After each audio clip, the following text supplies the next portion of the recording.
अस्सलामुअलैकुम दोस्तों, कैसे हो। उम्मीद करता हूँ सभी खैरियत से होंगे और हमारे बताए हुए नुस्खों से खूब फ़ायदा उठा रहे होंगे।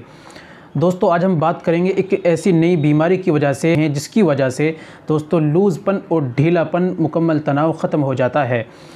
दोस्तों जो लोग अपने पार्टनर यानी अपनी बीवी से जब हम बिस्तरी करने के लिए जाते हैं, जब ख़यालात आते हैं, बातें करते हैं, लेकिन तो उनका जो है वज़ू ख़ास के अंदर सख्ती पैदा हो जाती है, सेक्स पावर बढ़ जाती है, इसलिए मुकम्मल तनाव आता है, टाइटनेस और हार्डनेस हो जाता है, बिल्कुल टाइट हो जाता है।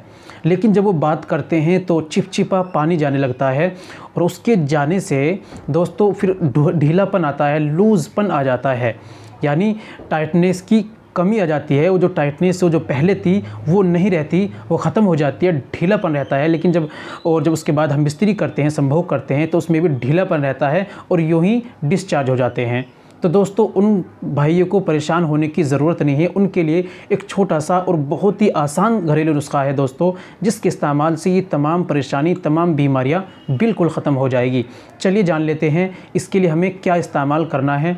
तो दोस्तों ये बताने से पहले गुजारिश है कि अगर आप हमारे चैनल पर नए आए हैं या अभी तक आपने हमारा चैनल सब्सक्राइब नहीं किया तो जल्दी से चैनल को सब्सक्राइब कर लें और बेल आइकन पर ऑल पर प्रेस कर लें दोस्तों, और वीडियो को अभी से लाइक कर दें। चलिए नुस्खे के बारे में जान लेते हैं। तो दोस्तों इसके लिए सबसे पहले आपको लेनी है असगंध नगोरी 25 ग्राम। दूसरी चीज़ दोस्तों आपको लेनी है सितावर, ये भी आपको 25 ग्राम। तीसरी चीज़ आपको लेनी है काली मूसली, जिसे मूसली स्याह कहते हैं, 25 ग्राम। चौथी चीज़ आपको लेनी है दोस्तों सौंठ, ये भी आपको लेनी है 25 ग्राम। और दोस्तों पांचवी चीज़ जो आपको लेनी है वो लेनी है गूजा मिश्री 50 ग्राम।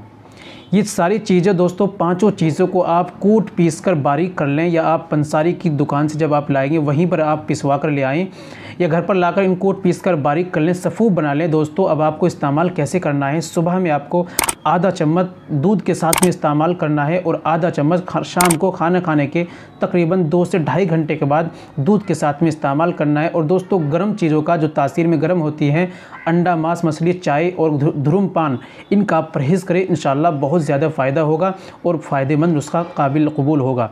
उम्मीद करता हूं दोस्तों वीडियो पसंद आई होगी। वीडियो को लाइक कर दीजिए, शेयर कर दीजिए और एक प्यारा सा कमेंट ज़रूर करके जाइए। मिलते हैं अगली वीडियो में, नेक्स्ट वीडियो में एक और नए नुस्खे के साथ। तब तक अपना और अपनी सेहत का ख्याल